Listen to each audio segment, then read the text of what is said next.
दोस्तों नमस्कार। ये महावास्तु का मेरा दूसरा वीडियो है।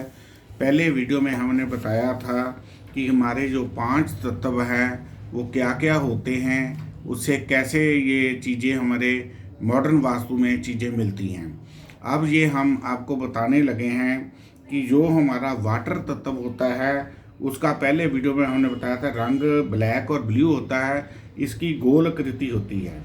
दूसरा तत्व हमारा एयर होता है, इसका रंग ग्रीन होता है और इसकी स्क्वायर जो होता है इसकी फिगर होती है। तीसरा हमारा कलर फायर तत्व फायर होता है, इसका कलर रेड होता है। त्रिकोणीय चीज़ें इस चीज़ में आती हैं। अर्थ का हमारा येलो कलर होता है और भारी चीज़ें आती हैं। पांचवा तत्व है हमारा कांच, जिससे मेटल आती है, इसका कलर ब्लैक एंड वाइट होता है, इसकी आकृति गोल होती है। अब कैसे हम इसको बैलेंस को पावर दे सकते हैं या कैसे इसको घटा सकते हैं। जैसे एयर की स्क्वायर चीज़ें हैं और रंग ग्रीन है, इसको फायर जोन में ले जाएं तो इसकी जो पावर है बढ़ जाती है। जब एयर की ग्रीन चीज़ें पीछे ले जाएं, वाटर के कलर में ले जाएं तो इनकी पावर कम होती है। जैसे इसकी एग्जांपल से समझे, फादर और सन होता है।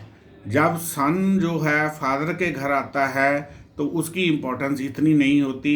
जब फादर सन के घर जाता है तो उसकी इज्जत बढ़ जाती है। इसी तरह जो चीज़ पैदा होती है वो सन है, जो पैदा करती है वो फादर है। इसलिए इस जोन में चीज़ें आगे लेने से पावर बढ़ती है और पीछे लेने से पावर कम होती है। जैसे वाटर से हमें एयर बनती है, तो वाटर ने एयर को प्रोड्यूस किया, तो वाटर जो है फादर है और एयर जो है सन होगी। एयर ने फायर प्रोड्यूस की, इसमें एयर फादर बन गई और फायर सन बन गया। फायर ने धरती प्रवर्तित की तो इसके लिए ये ऐसे चल गया। इसी तरह आकाश, इसीलिए चीज़ें जब फादर सन के घर में जाता है तो पावर बढ़ जाती है, जब सन फादर के घर में आता है तो उसकी पावर कम हो जाती है। इसीलिए एक जोन की चीज़ें हम आगे ले जाएंगे तो उनसे उस जोन की पावर बढ़ेगी और जैसे हम पीछे ले जाएंगे तो उस जोन की पावर कम होगी। इस तरह हमारा ये सिस्टम चलता है। अब ये हमारे अनबैलेंस कब होते हैं ये भी फिगर से इसी से समझ लीजिए। जैसे वाटर का कलर ब्लैक एंड ब्लू है, तो जिसको हम एयर में ले जाएंगे उसका कलर ग्रीन है, तो ब्लैक एंड वाइट को ग्रीन वाले पोर्शन में ले जाएंगे तो इसकी पावर बढ़ेगी। ग्रीन वाले को ब्लैक एंड वाइट में ले जाएंगे तो इसकी पावर कम होगी। जब वही ब्लैक एंड वाइट जो हम रेड जोन में चले जाएंगे ब्लैक एंड वाइट में, तो ये घर आगे जाकर ये अनबैलेंस कर देगी। सो किसी भी तत्व की चीज़ अपने से आगे जाएगी पावर को बढ़ाएगी, अपने से पीछे जाएगी पावर को घटाएगी।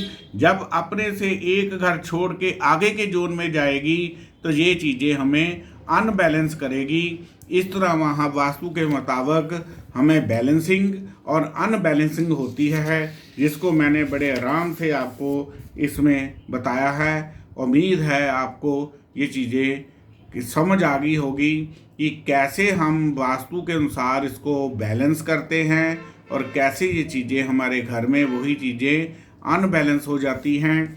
इसको भी आप एग्जांपल में समझ सकते हैं।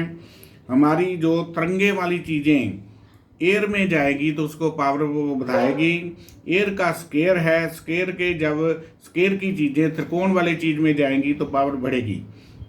जब तिरंग वाली चीज़ हम फायर वाले जोन में ले जाएंगे तो वो इसकी पावर को कम करेगी। इस तरह हमारा महावास्तु का जो है जोन वर्क करता है। इस तरीके से हम पावर को बढ़ा घटा और हम गलती से आगे के जोन में चीज़ें या कलर थेरेपी को यूज़ कर लेते हैं तो वो हमें अपने घर का वास्तु अनबैलेंस हो जाता है, जिसे बैलेंस करने के लिए महावास्तु की आवश्यकता पड़ती है।